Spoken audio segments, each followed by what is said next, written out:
October 17, 2009. Morro dos Macacos, north zone of Rio de Janeiro. And a police helicopter hovers low while rifles start cracking from rooftops like somebody flipped a switch. As the chopper banks hard above Vila Isabel, rounds from AK-style rifles punch through metal, forcing the pilot to fight gravity while residents scramble inside concrete homes off Rua Silva Pinto. Traffic locks up near Grajaú as smoke trails behind the aircraft, and within seconds, that machine spirals down into a football field, killing 2 officers from the military police. Shooters pop up on terraces, some waving rifles, others yelling like they just scored, though nobody outside that hillside fully understands who they are yet.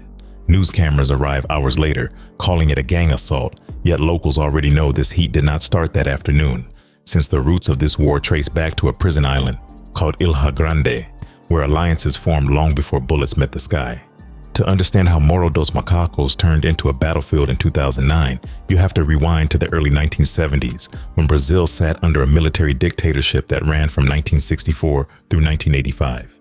During those years, generals tightened control over dissent, arresting student activists, Marxist guerrillas, union organizers, plus everyday criminals who moved recklessly through Rio's streets. Authorities decided to warehouse the so-called dangerous elements together at Instituto Penal Candido Mendes on Ilha Grande, a remote island facility off the coast of Angra dos Reis that officials believed would isolate troublemakers from urban life. What happened inside those walls did not follow the script written in Brasilia, since political militants from groups like MR8 and Via R Palmares ended up sharing cramped cells with bank robbers, kidnappers, plus stick-up artists who already knew survival through hustle. Inside Candido Mendes, conditions stayed rough with overcrowding, food shortages, brutal guards, while inmates built informal systems just to stay alive without getting crushed by either staff or rival prisoners. Political detainees brought lessons learned from underground resistance, including coded communication, cell structures, collective discipline, also the idea that unity kept enemies guessing. Street criminals, on the other side, contributed practical knowledge about weapons handling, getaway planning, plus how to read human weakness during high-pressure moments. That exchange did not happen overnight, yet as months passed through the early 1970s, conversations in those cells shifted from ideology toward shared survival, which slowly blurred the line between revolutionary talk and organized crime planning. William da Silva Lima, later known as Professor, would write in his memoir that what emerged was less a formal meeting than a mindset forged through necessity, though journalists outside later stamped it with a sharper name. By the mid-1970s, inmates began referring to their alliance as Falange Vermelha, which translates to Red Phalanges, a title echoing leftist symbolism yet grounded in practical prison politics. The group organized protection inside the yard, pooled money for families on the outside, plus created internal tribunals to settle disputes without inviting guard interference. Handwritten statutes circulated through cell blocks laying down rules against snitching, sexual violence, theft from the poor, since they wanted credibility among their own ranks. Those codes might sound ideological, yet they functioned as survival contracts inside a space where betrayal meant immediate retaliation. As amnesty laws rolled out in 1979, freeing many political prisoners while leaving common criminals behind, that structure did not dissolve. It hardened into something ready for export once members returned to Rio's favelas. When former inmates stepped back onto streets in neighborhoods like Mangueira, Rocinha, Placidade de Deus during the late 1970s, they did not move like scattered hustlers looking for quick scores. They carried discipline shaped on Ilha Grande, along with a network that stretched across prison wings and city districts, which gave them leverage others lacked. Falange Vermelha gradually evolved into Comando Vermelho, Rogerio Limgruber, honoring a fallen associate, yet the key shift was operational rather than symbolic. Bank robberies in the late 1970s reflected military-style coordination, including the 1979 siege, later dramatized as 400 Contra 1, where police surrounded an apartment in Meyer, searching for William da Silva Lima, only to watch suspects slip away after hours of gunfire.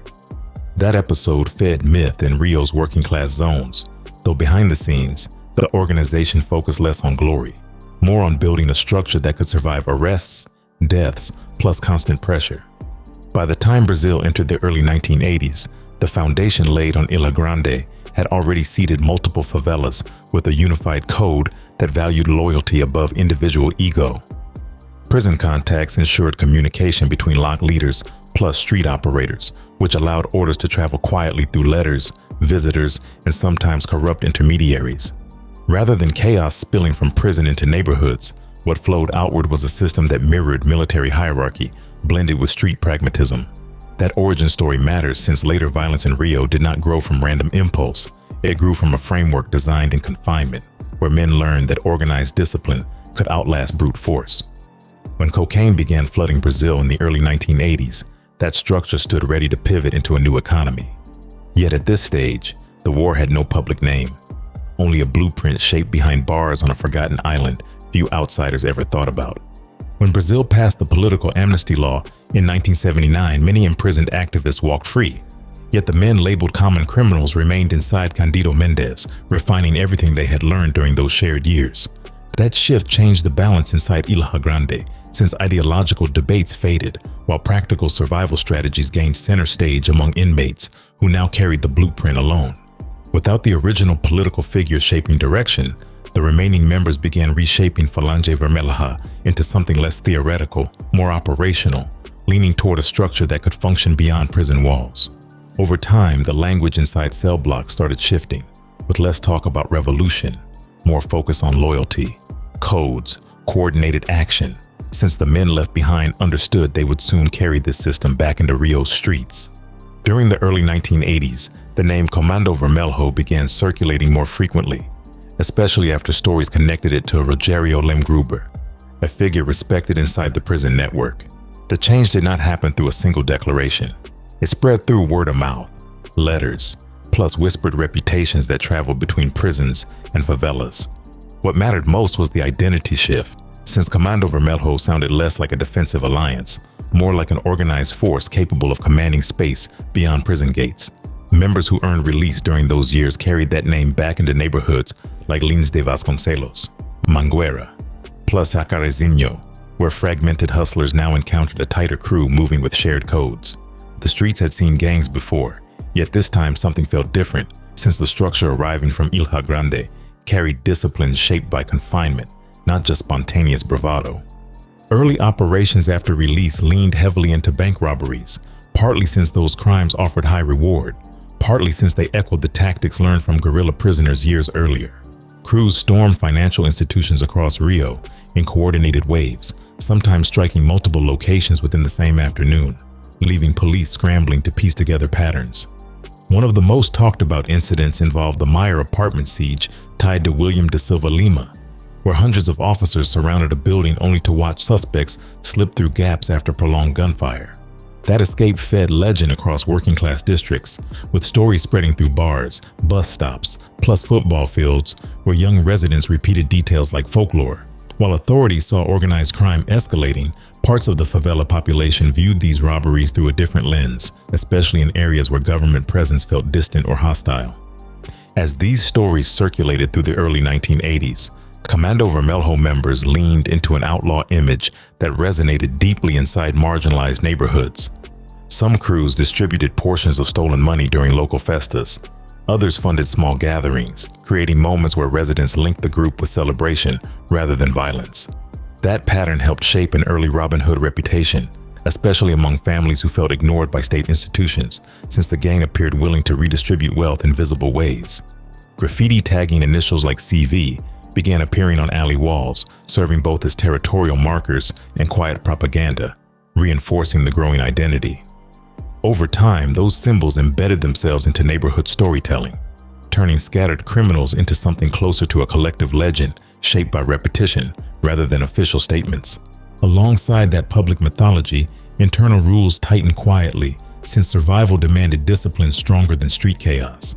Letters recovered later from prison archives described statutes forbidding cooperation with police, theft against residents, plus violations that could fracture unity. Members began referring to betrayal as the worst offense imaginable, embedding anti-snitch culture into the organization's foundation long before it became widely known outside Brazil. Informal tribunals, often held in hidden apartments or remote corners of favelas, settled disputes between members, reinforcing the idea that the group governed itself without outside arbitration. Those internal courts did not rely on formal uniforms or public spectacle, yet their existence built an atmosphere where loyalty carried real weight inside daily operations. Rumors about Comando Vermelho discipline traveled faster than verified facts, partly since mystery amplified fear, partly since the organization rarely corrected exaggerated tales. Some residents believed members swore lifelong vows. Others insisted every recruit memorized strict commandments before gaining acceptance, though concrete proof stayed scarce. Stories circulated about brothers who would rather face death than betray partners, which reinforced an aura of unity that outsiders struggled to decode. Even journalists covering Rio's crime wave during the early 1980s admitted difficulty separating myth from reality, since sources inside favelas often spoke in fragments shaped by caution. That ambiguity worked in the group's favor, allowing Comando Vermelho to expand its psychological footprint beyond actual numbers. By the mid-1980s, the organization had already shifted from a prison-born alliance into a recognizable force operating across multiple neighborhoods, tied together through shared codes rather than rigid centralized leadership. Bank robberies continued grabbing headlines, yet beneath those visible crimes, a deeper transformation was unfolding across Rio's hillside communities. Members who once trained for financial hits began paying closer attention to territory, influence, plus the steady money flowing through emerging drug markets creeping into Brazil's ports.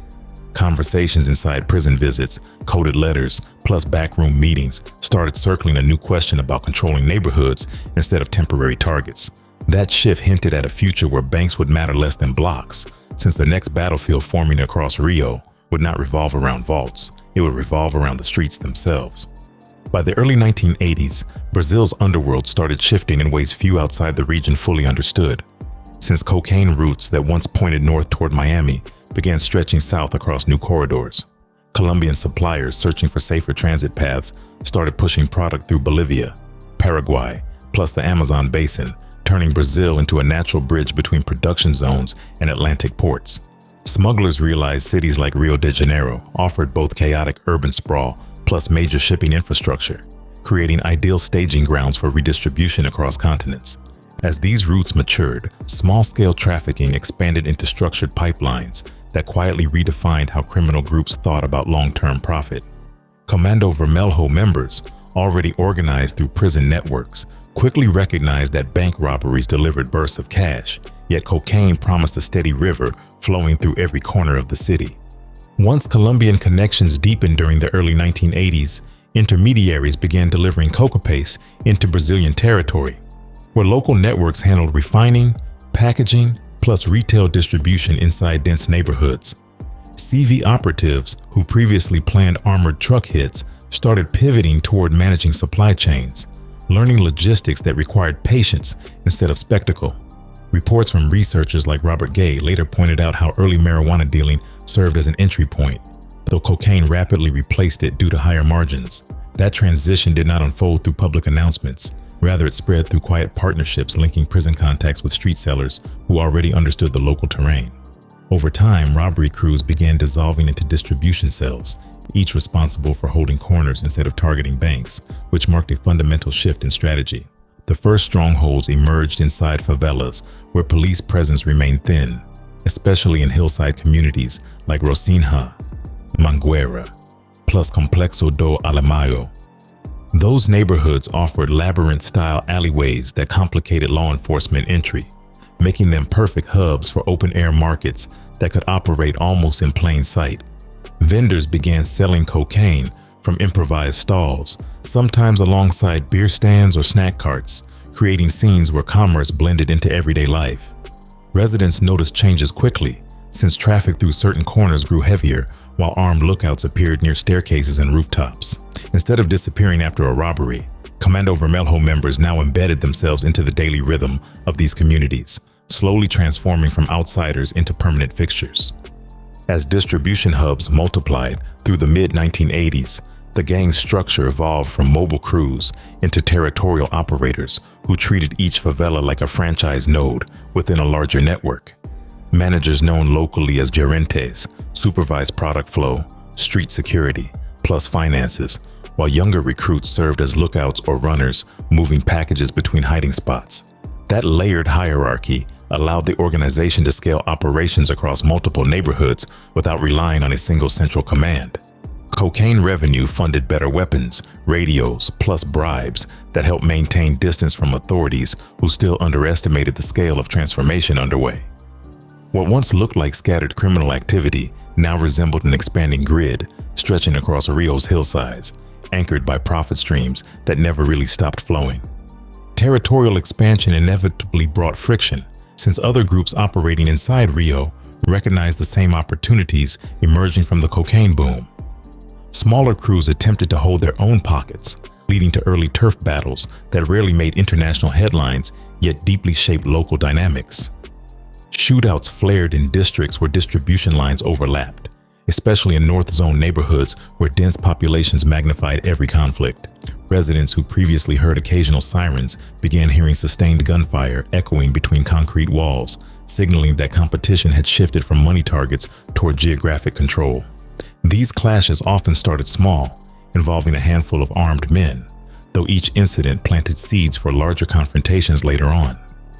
As violence edged closer to residential zones during the late 1980s, civilians found themselves increasingly entangled in conflicts they never signed up for. Bullets meant for rivals sometimes tore through home walls, forcing families to adapt routines around unpredictable bursts of danger. Schools in certain districts reported temporary closures during heavy clashes, while local shops shuttered early when rumors of shootouts spread across neighborhoods. The proximity of violence reshaped daily life in subtle ways, since residents learned to read street signals like shuttered windows or sudden silence that hinted trouble was nearby. That normalization of risk altered how entire communities navigated public space, embedding tension into ordinary routines without formal declarations of war. The cocaine economy also reshaped recruitment patterns, drawing younger residents into Comando Vermelho's orbit through opportunities that traditional jobs rarely matched. Teenagers who once hustled small errands found themselves offered steady roles as lookouts, earning money that exceeded most legal options available in marginalized districts. Older members leveraged local familiarity to identify recruits who understood alley networks intimately, creating pipelines that fed the organization with homegrown talent. Over time, that recruitment model strengthened territorial loyalty, since new members protected blocks where their families lived, blurring lines between criminal duty and neighborhood identity. The more the gang invested locally, the harder it became to separate the organization from the environment. By the close of the 1980s, Comando Vermelho had moved far beyond its prison-born identity, reshaping itself into a territorial force anchored by the cocaine trade that now pulsed through Rio's hillsides.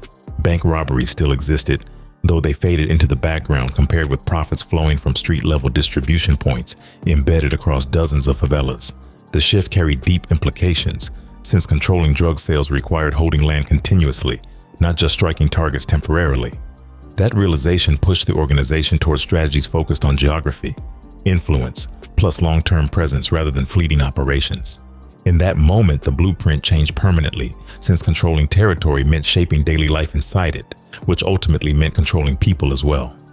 By the late 1980s into the early 1990s, Comando Vermelho had moved beyond controlling corners, shifting toward embedding itself deeply inside the social fabric of Rio's favelas.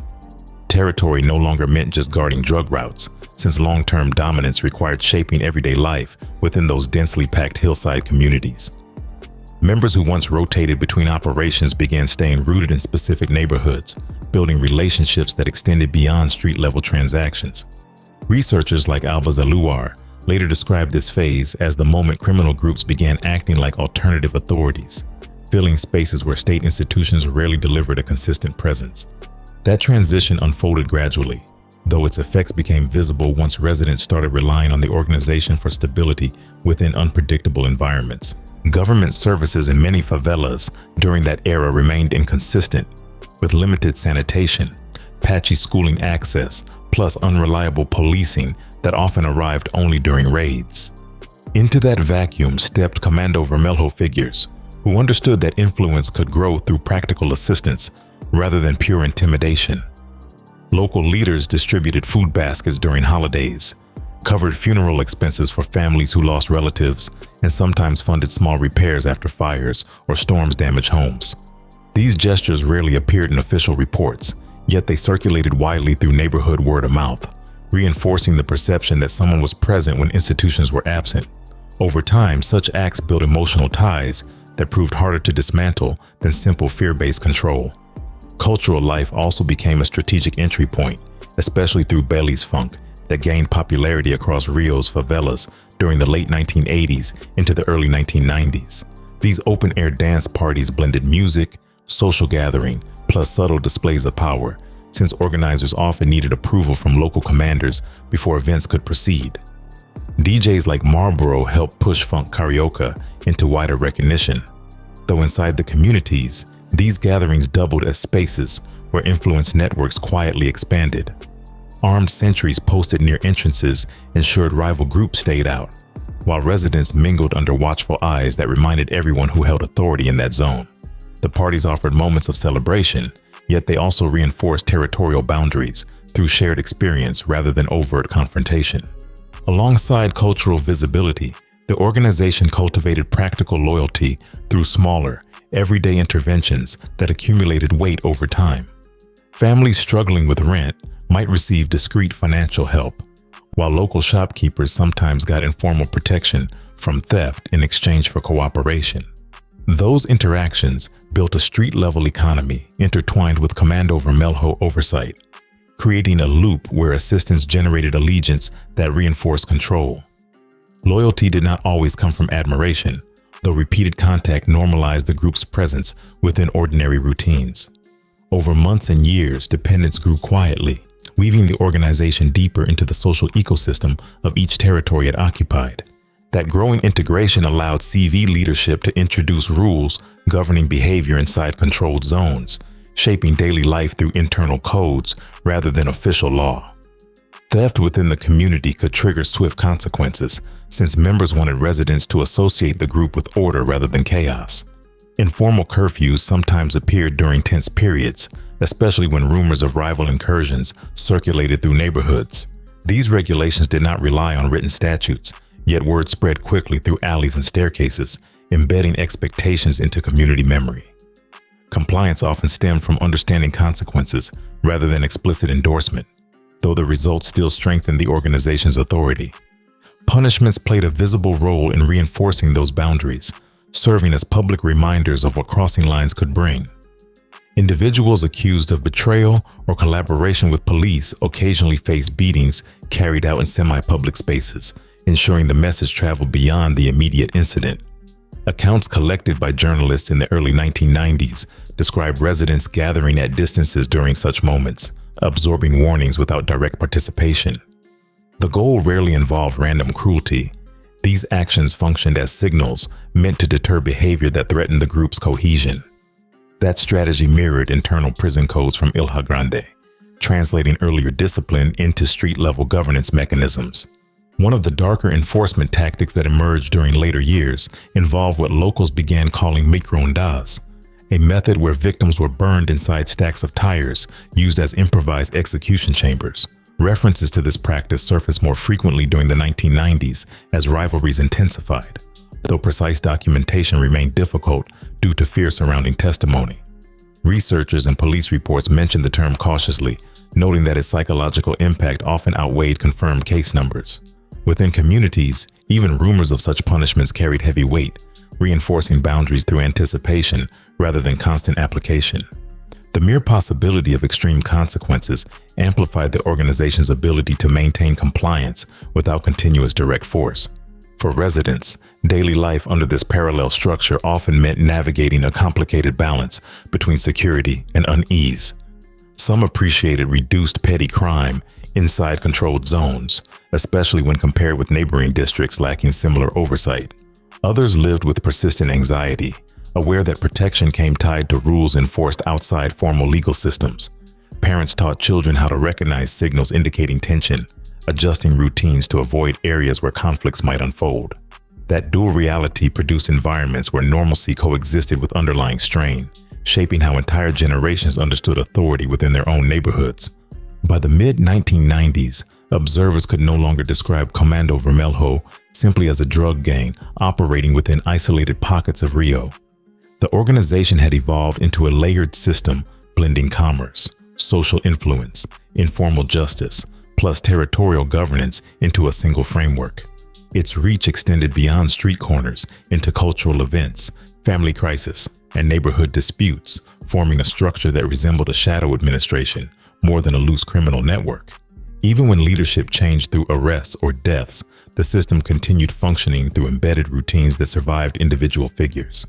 At that stage, Comando Vermelho stood not merely as an armed group, but as an ecosystem, one that operated parallel to the state while reshaping life across vast stretches of Rio's urban landscape.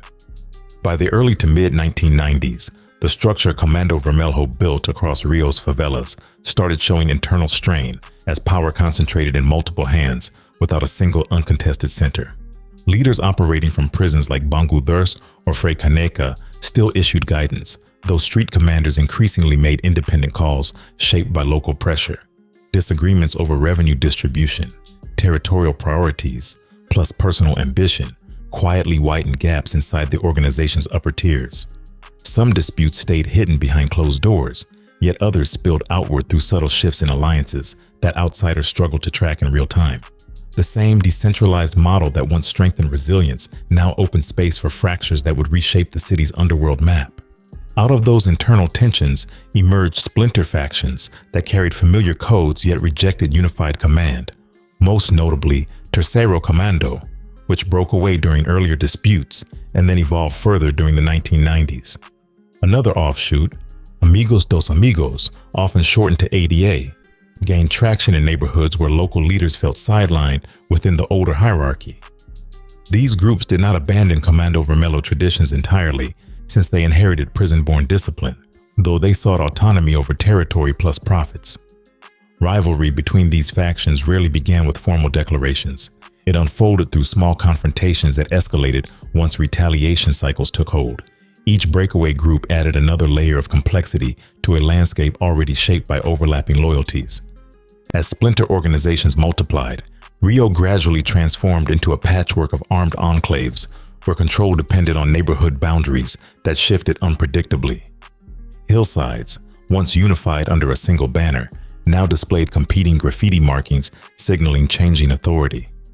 Residents in districts like Complexo do Alamao, Penha, plus Vigario Geral began noticing how alliances could flip between seasons, altering who controlled main access points.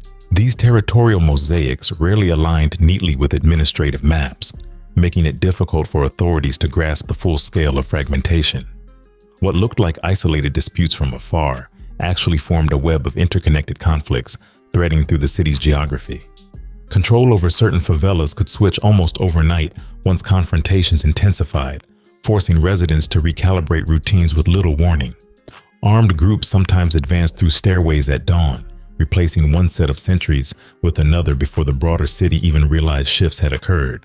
Families living along border zones learned to read subtle signals, such as new lookouts posted at alley entrances or unfamiliar accents echoing across courtyards. Those micro changes often determined which rules governed daily movement, influencing where people shopped, socialized, or even walked to school. Stability became a temporary condition rather than a fixed reality within these contested hills. Amid these rapid transitions, residents adapted pragmatically, often aligning outward behavior with whoever held immediate control rather than any deeper loyalty. Survival instincts shaped daily decisions, encouraging silence about shifting allegiances to avoid drawing attention from any side. Local shopkeepers kept relationships flexible, serving whichever group dominated nearby streets, while avoiding overt commitments that might invite retaliation later. That cautious neutrality allowed many civilians to navigate unpredictable terrain, though it also reinforced the cycle by normalizing constant adjustment.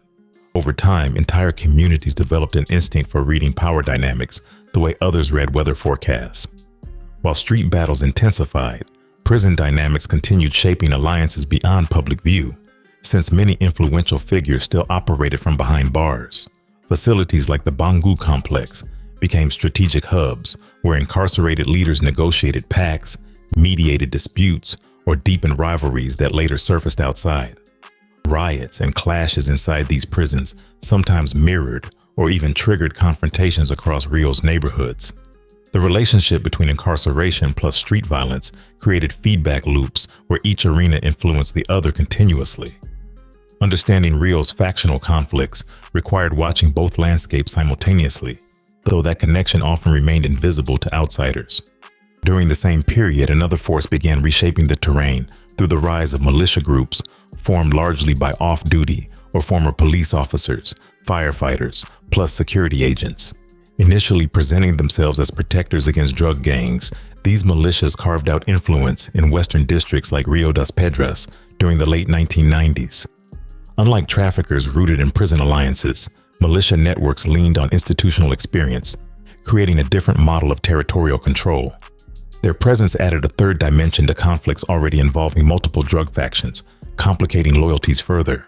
Some neighborhoods suddenly found themselves squeezed between traffickers on one side, plus militias on the other, intensifying uncertainty across entire districts. As these competing forces collided through the late 1990s into the early 2000s, violence gradually settled into the city's background like an unwanted soundtrack that rarely faded completely. Gunfire echoed through valleys at irregular intervals, sometimes distant, sometimes close enough to rattle windows across apartment blocks.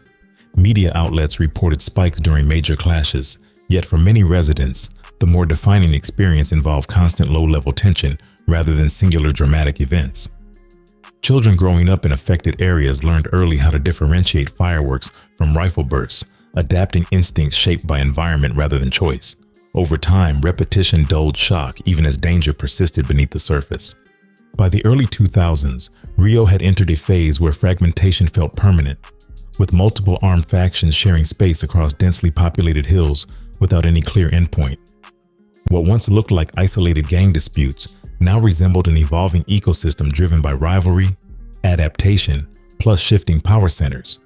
Observers tracking crime patterns sensed that the landscape was still changing, hinting at transformations not fully visible yet. Beneath the daily noise of scattered clashes, deeper currents were building inside prisons, trafficking routes, plus leadership networks. That underlying motion suggested the next chapter would not simply extend existing conflicts, it would push them onto a scale Rio had not fully witnessed before. As Rio's underworld fragmented through the late 1990s, one figure began gaining quiet recognition across prison yards and trafficking corridors, though his name traveled slower than his influence. Luis Fernando da Costa, later known widely as Fernandinho Beira-Mar, did not emerge as a street celebrity overnight, since his early reputation grew through operational efficiency rather than spectacle.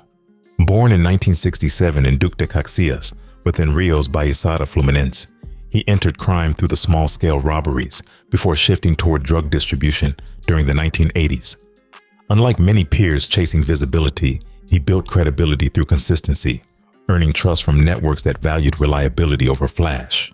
That steady climb positioned him uniquely at a moment when Comando Vermelho needed strategists more than frontline enforcers. By the early 1990s, Beira-Mar began distinguishing itself not through violence alone, but through coordination skills that extended beyond individual neighborhoods. While many local leaders focused on defending single favelas, he explored connections stretching toward northern Brazil, where porous borders offered access to new supply lines. His operations gradually expanded along Amazonian routes linking Bolivia, Peru, plus Colombia, regions where coca production flourished far from coastal oversight. These corridors allowed traffickers to bypass heavily monitored urban pathways, reducing interception risk while expanding volume capacity. Through repeated trips and intermediaries, Beira-Mar cultivated relationships that would later anchor Comando Vermelho within broader continental networks. One of the most consequential aspects of his rise involved forging ties with guerrilla factions operating in Colombia's border zones, particularly groups later identified in intelligence reports as connected to FARC elements. These interactions reportedly centered on exchanges where traffickers supplied weapons while receiving cocaine in return, creating mutually beneficial arrangements within lawless jungle terrain. Though exact details remain contested among researchers, multiple investigations pointed toward arms trading as a key component of those alliances. Such arrangements blurred boundaries between ideological insurgencies and profit-driven trafficking, embedding Brazilian actors into conflicts far beyond their original scope. The impact reached Rio indirectly, since these partnerships strengthened supply stability, feeding urban markets back home. Beira-Mar's approach emphasized logistics as much as alliances, since he treated trafficking less like a series of deals, more like a chain requiring synchronization across regions. He invested heavily in transportation planning, coordinating river routes, rural airstrips, plus concealed convoys that moved product through Brazil's vast interior. Associates later described how he prioritized redundancy, ensuring that disruptions along one corridor did not collapse entire shipments. This mindset contrasted sharply with earlier models rooted in opportunistic deals, introducing a level of operational resilience uncommon at the time. Through that lens, Comando Vermelho began evolving from a primarily urban syndicate into an organization capable of managing complex supply architecture. As the network matured through the late 1990s, global pathways gradually emerged, linking Brazilian ports with destinations across Europe and parts of Africa. Cocaine shipments departing from Santos, Rio de Janeiro, plus northeastern harbors found new markets where demand surged beyond traditional American routes. Investigations by European agencies later revealed Brazilian intermediaries appearing more frequently within seizures, signaling how deeply these connections had embedded themselves. That expansion broadened revenue streams significantly, allowing reinvestment into both trafficking infrastructure and local dominance within Rio's favelas. The organization's financial base widened, creating ripple effects felt thousands of kilometers from the jungle corridors where deals originated. Back in Rio, the influx of capital transformed street-level dynamics, particularly through the acquisition of heavier weaponry that reshaped confrontations across contested territories. Police reports from the late 1990s began noting the increased presence of assault rifles, like AK variants, alongside grenades circulating within certain neighborhoods. These weapons elevated firefights from sporadic skirmishes into prolonged engagements capable of challenging law enforcement incursions more directly. Funding sourced from international trafficking enabled purchases that smaller factions struggled to match, reinforcing Comando Vermelho's standing within ongoing rivalries. The shift underscored how distant jungle negotiations could alter the balance of power on Rio's steep hillsides. Communication methods also evolved during this period, reflecting a growing need to coordinate operations spanning multiple countries and incarceration levels simultaneously. Beira-Mar's network reportedly utilized layered messaging systems involving trusted couriers, coded language, plus intermediaries operating across prison boundaries. Brazilian authorities later uncovered letters and recorded calls illustrating how imprisoned leaders still influence active operations through structured channels. This ability to maintain coherence despite arrests strengthened the perception of a decentralized yet connected organization. Each innovation in communication reinforced the idea that leadership no longer required physical presence within Rio's neighborhoods. In April 2001, Colombian forces arrested Beira-Mar in the Department of Viqueta during an operation that surprised many observers who had underestimated the extent of his cross-border activity. His capture marked a significant milestone for regional law enforcement, though it did not dismantle the structures he helped build. Extradited to Brazil, he eventually faced incarceration within high-security facilities like Bangu and later federal prisons designed to isolate influential figures. Yet reports throughout the early 2000s suggested that elements of his network continued functioning, guided by frameworks established before his arrest. The continuity reinforced an emerging reality where individual detention no longer guaranteed immediate organizational collapse. Rather than fading into obscurity, Beira-Mar's name persisted within both criminal circles and public discourse, often cited in connection with the globalization of Brazilian trafficking networks. Journalists covering Rio's violence during the early 2000s frequently referenced his operations as examples of how local gangs had evolved into international actors. Scholars analyzing organized crime pointed toward his logistical strategies as markers of a broader shift toward transnational coordination. Even as rival factions expanded elsewhere, the systems he influenced continued shaping how Comando Vermelho approached supply, communication, plus long-term planning. His legacy functioned less as legend, more as a blueprint demonstrating how scale could transform urban crime into a global enterprise. By the mid-2000s, it had become clear that Comando Vermelho's trajectory no longer aligned solely with Rio's geography, since its reach extended through jungle corridors, maritime routes, plus prison networks spanning multiple states. The organization still fought street battles across favelas, yet those clashes were now connected to decisions made far beyond city limits.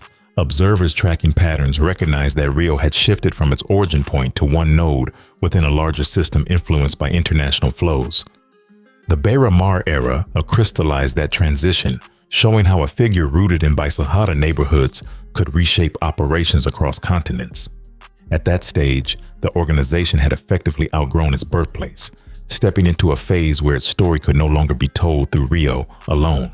By the mid-2000s into early 2010s, signs emerged that conflicts once concentrated inside Rio's favelas were spreading across Brazil's vast interior, carried along the same trafficking routes that had fueled earlier expansion. Northern states like Amazonas, Para, plus Rondônia began appearing more frequently in security reports, not as distant transit zones, but as active battlegrounds shaping cartel-level rivalries. These regions offered dense jungle cover, long river systems, plus porous borders linking Brazil with Colombia, Peru, and Bolivia, making them ideal corridors for large-scale cocaine movement. As trafficking networks stretched deeper into the Amazon basin, control over these routes became just as valuable as holding urban neighborhoods back in Rio. That shift transformed isolated smuggling lanes into strategic front lines, where national power balances started taking shape.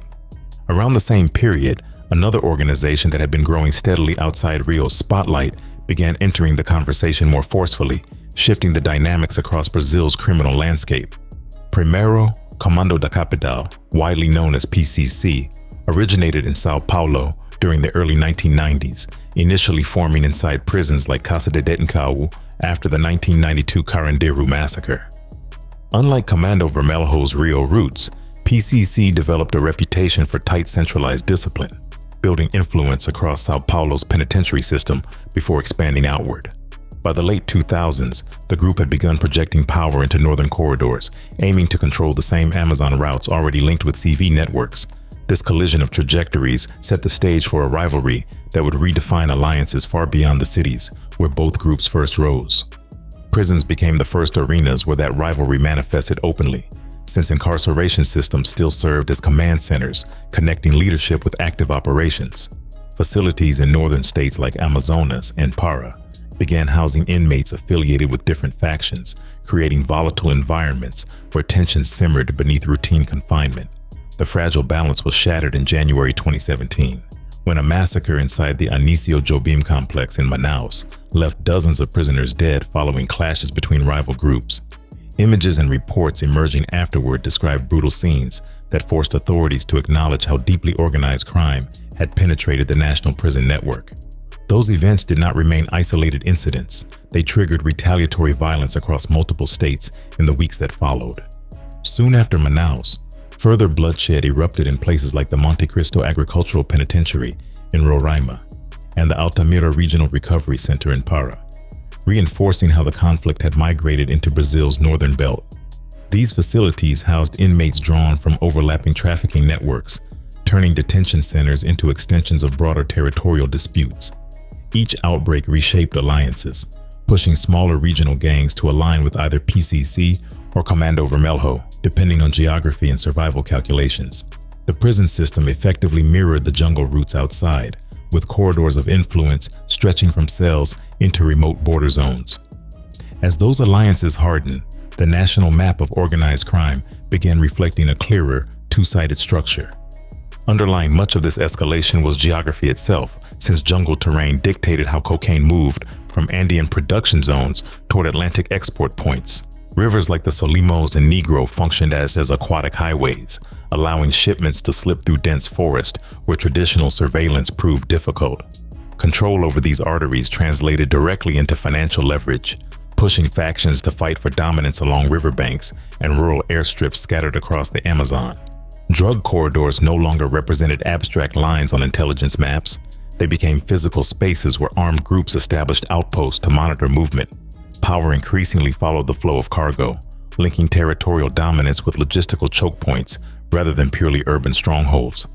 As regional gangs navigated this environment, many found themselves forced into choosing allegiances that would shape their future survival. Smaller factions operating in states like Acre or Amapa aligned with larger organizations to secure protection along trafficking paths, effectively turning the conflict into a layered hierarchy. This realignment reshaped local dynamics, blending long-standing rivalries with new loyalties dictated by trade routes rather than neighborhood boundaries. The broader public often noticed only fragments of this transformation, since violence unfolding deep in the Amazon rarely captured sustained international attention. Yet within affected regions, communities felt the pressure through rising insecurity. displacement, plus sudden flare-ups of brutality that echoed quietly across vast distances. The civilian toll expanded in ways that remain less visible outside Brazil, partly due to geography, partly due to limited media access within remote zones. Indigenous territories, river settlements, plus small frontier towns sometimes found themselves caught between competing factions moving along trafficking corridors. Residents navigating daily routines faced new risks tied to forces operating far beyond their control, even when clashes did not reach global headlines. While Rio's earlier battles had dominated international coverage, the Amazon phase unfolded with fewer cameras, creating a quieter yet equally consequential chapter. Still, despite the widening national scale, the symbolic gravity of this conflict continued pulling attention back toward the city where it all began. Even as violence rippled through jungles and prisons across Brazil, Rio remained the reference point many observers used to interpret the broader war. The city's favelas still carried historical weight, serving as the birthplace of Comando Vermelho, and the stage where many early narratives formed. Developments unfolding in distant states often looped back to Rio through alliances, leadership ties, or symbolic rivalry rooted in decades of shared history. That connection kept the city anchored at the center of the story, even while the battlefield stretched far beyond its hills. As the conflict expanded nationwide, Rio stood not as the only arena anymore, but as the origin whose legacy continued shaping every chapter that followed. As organized crime expanded across Brazil's cities and northern corridors, the state response grew more forceful, especially in Rio, where authorities faced constant pressure to reclaim territory lost to armed factions. By the late 1990s into the early 2000s, police strategies increasingly leaned toward militarized tactics that resembled urban warfare more than conventional law enforcement. Operations often involved large formations of military police units moving into favelas with rifles raised, supported by armored vehicles capable of navigating narrow streets. Helicopters circled overhead, providing aerial surveillance, sometimes firing during intense confrontations that blurred the line between policing and combat. These raids aimed to dismantle strongholds quickly, though their intensity carried consequences that stretched beyond immediate objectives. Armored vehicles, known locally as caveiros, became symbols of this approach, appearing regularly during incursions into neighborhoods like Complexo do Alemão or Vila Cruzeiro. Painted dark with reinforced plating, these carriers pushed through alleyways, while officers dismounted to secure corridors under heavy tension. Helicopters hovered low above rooftops, broadcasting warnings or exchanging fire depending on how operations unfolded. For residents, the sight of combined ground and air assaults became part of an evolving routine that signaled danger long before official statements reached television screens. Each deployment reinforced the sense that entire districts had become contested zones where daily life could shift abruptly. Amid mounting criticism over relentless violence, authorities introduced a new strategy in the late 2000s that promised a different trajectory for Rio's most affected neighborhoods. The pacifying police units, known as UPPs, launched in 2008 with the goal of establishing permanent community-based policing rather than sporadic raids. Early deployments in favelas like Santa Marta generated cautious optimism since officers remained stationed locally instead of withdrawing after operations. Initial results appeared encouraging, with some areas recording temporary declines in gun battles and visible weapon displays. These early successes fueled broader plans tied partly to preparations for international events like the 2014 World Cup and 2016 Olympics. For a period, the UPP model created an impression that Rio might be turning a corner, as certain neighborhoods experienced relative calm compared with previous decades.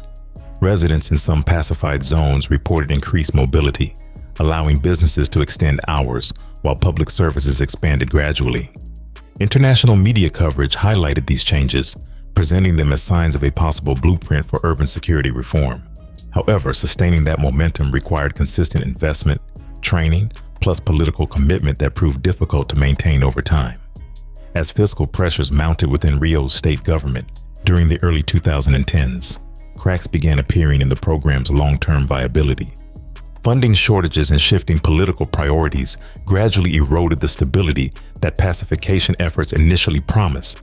Budget constraints limited resources available for community engagement, while understaffed units struggled to maintain a continuous presence across expanding territories.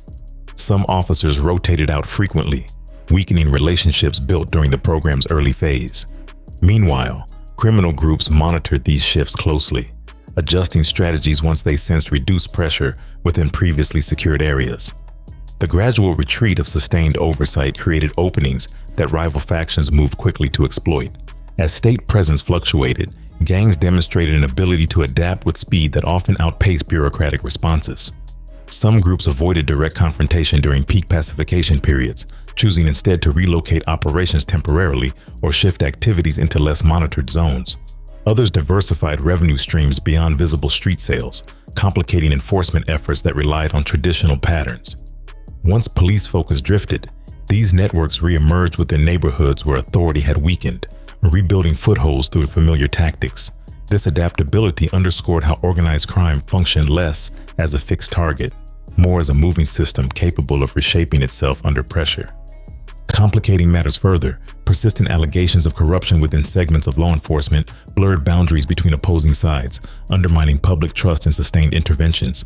Investigations over the years uncovered cases where officers accepted bribes, leaked operational plans, or even collaborated with militias operating in parallel to drug factions.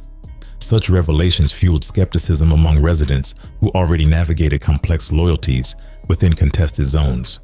When the lines between protector and participant appeared uncertain, confidence in institutional solutions weakened noticeably. This ambiguity created fertile ground for cycles of violence to persist despite visible enforcement campaigns.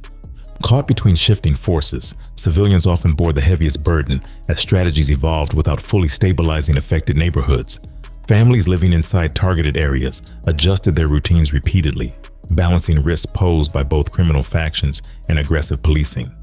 Children commuting to school learned to interpret sounds of distant gunfire as cues for caution, while local businesses absorbed disruptions tied to recurring operations.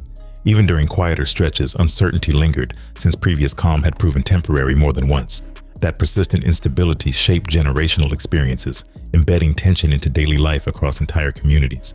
By the mid-2010s, it became clear that no single initiative had delivered a lasting solution capable of breaking the cycle unfolding across Rio's favelas. Each crackdown produced measurable impacts in the short term, yet those gains often faded as structural challenges resurfaced.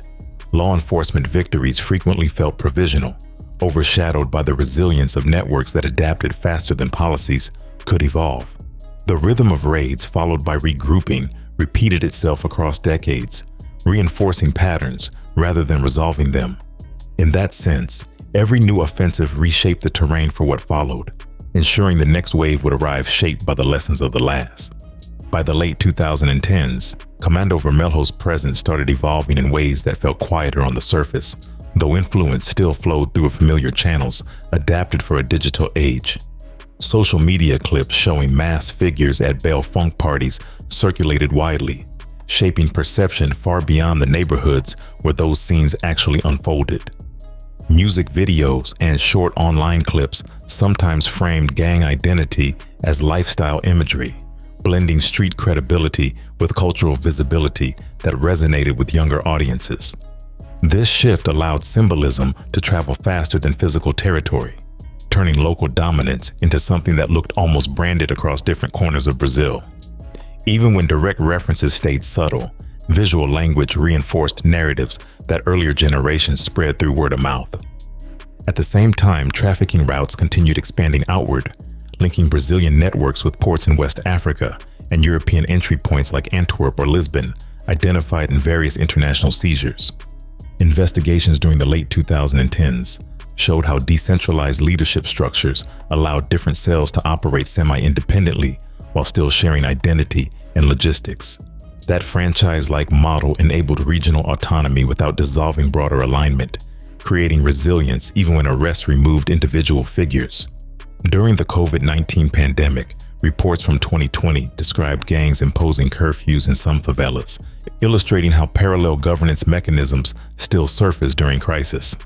These developments left observers asking whether Comando Vermelho had faded or simply changed form beneath shifting headlines. Looking back across decades, the story of Comando Vermelho sits somewhere between myth layered through repetition and facts documented in court records or investigative archives. Some still repeat Robin Hood-style narratives, tied to early bank robberies or community aid, though testimonies from victims reveal harsher realities beneath that image. Inside many favelas, stories passed down between generations blend admiration, fear, and survival lessons shaped by proximity rather than ideology.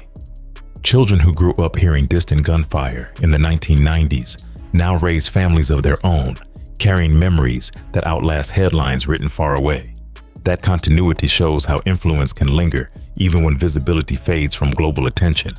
Courts have jailed major figures over the years, from high-profile traffickers to regional commanders, yet the underlying structure repeatedly adapts rather than collapsing outright. Organizations built on networks instead of single leaders often survive leadership losses, especially when rooted in environments shaped by inequality and limited state presence. In some neighborhoods, violence has eased compared with earlier decades, though other regions across Brazil continue experiencing cycles tied to shifting roots and alliances. This uneven pattern reinforces a reality that organized conflict rarely ends cleanly, instead evolving across time and geography. Rio did not transform into a war zone overnight. It shifted piece by piece while much of the world watched from a distance without fully understanding the layers underneath.